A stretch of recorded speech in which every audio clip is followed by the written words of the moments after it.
Healthy at 100.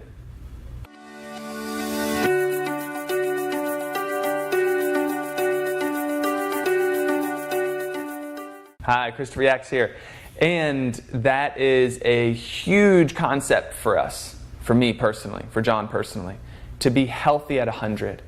What that does, it sets up a paradigm for me, an ideal, a goal that will inform how I'm living right now. And so, in terms of movement, like what I do for exercise, it's changed. We call it intuitive movement, intuitive exercise.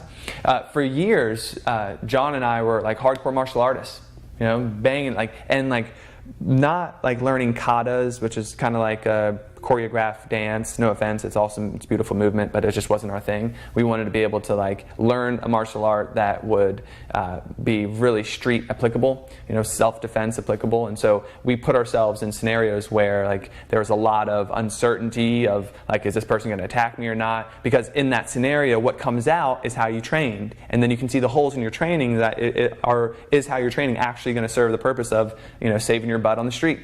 Anyway, that was our thing. I mean, it was like calisthenics, and it was banging away, and it was sparring, and it was, breaking down and isolated sparring, and it was all the different ranges with like, we used to do like, there's videos of this, so maybe we'll post it at some point, of like mixed weapons fighting. Like with someone has a staff, other person has 2 sticks. We'd have like fake training blades, and we pretend like it was actually like a real knife, and we'd like go at it and try to fight and kill each other.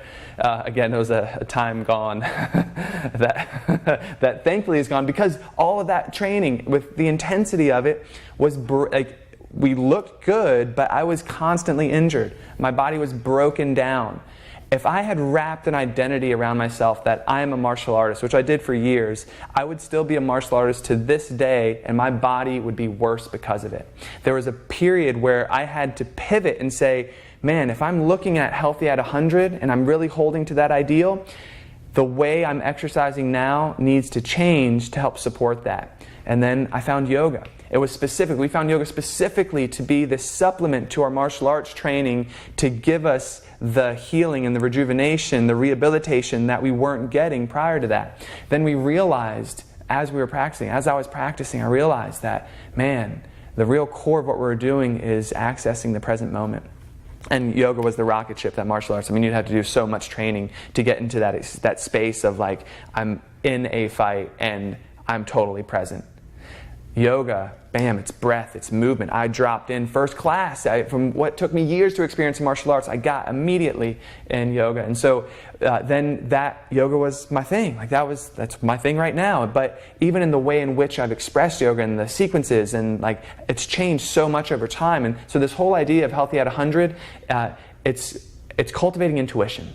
It's not wrapping an identity around yourself so that if, like for instance, if it's not movement, it's intuitive eating. Like a lot of people ask, because John and I, we teach nutrition in our teacher trainings, like, so what are you? And I'm like, I don't know. I'm not a vegan, although there are many days that I eat no animal products. I'm not vegetarian. I'm not a carnivore. I'm not a pescatarian, but I eat fish. So I don't label myself, because it confines me to an idea that may not serve me in a year, that may not serve me in 5 years. I may decide that I need to eat more animal protein in 5 years, because that's how my body's changing. And so to wrap an identity of like, I'm a martial artist and this is what I do, is going to not be, it's not going to serve healthy at 100. I'm a vegan and this is what I do, is not going to serve me to be healthy at 100. Now, this is the idea behind the body portion of self-mastery, which is to cultivate your intuition, to do what your heart says, to follow that intuitive guidance where you know it's time to make a change in your diet. You felt it for years. You're starting to feel the adverse effects in the same way that I felt the adverse effects of banging away in martial arts. And so, how do we cultivate that?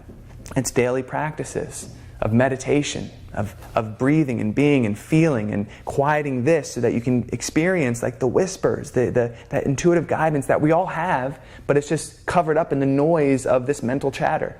And so in this idea of self-mastery, the body mastery is all about cultivating intuition, to be healthy at 100, because I'm not practicing yoga to get better at yoga.